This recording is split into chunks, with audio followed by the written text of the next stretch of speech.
I am in awe of the way that the Lord our God knows our need.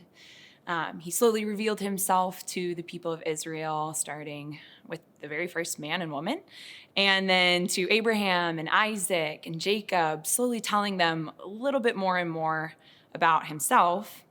And then comes along this moment with Moses, right? Moses is kind of a know-nothing guy, washes up on the shore somewhere, and he encounters the Lord.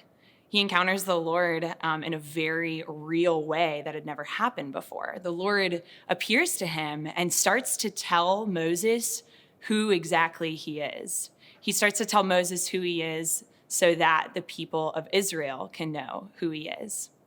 And so he comes to Moses and he says, I have heard my people. I know their need. I know their sufferings. I've heard their cry, and I am the Lord. I'm going to deliver them from that. I who am going to save them from their oppression. And Moses is kind of like, are you sure that you should be telling me this? There are a lot more qualified people out there. What am I supposed to do about it? Doubting God. He's never heard these promises before, and they're kind of hard to believe.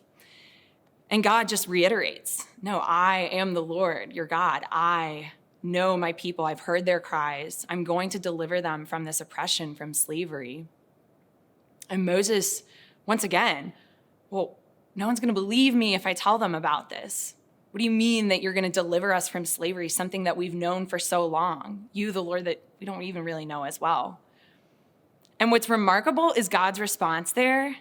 He says, Moses, it's not dependent on you. It's dependent on me, the God who is. My promise of salvation doesn't depend on you. It's because I am who am. I bring salvation. I will deliver my people. I will do this for you. And it's nice to hear that, because a lot of times, especially as we prepare to receive the Lord more deeply in our hearts, we start to think that it's dependent on us, but it's not. The Lord God who is promises salvation. That's the very essence of his being, that he who is will deliver his people. So this Advent, I encourage you, if you want to dive deeper into living in that promise of salvation, look at the God who is, that this is exactly what he says he will do. This is exactly who he is, that he promises to bring salvation, to deliver us from our oppression, to enter into our lives and save us, not because of who we are, but because of who he is.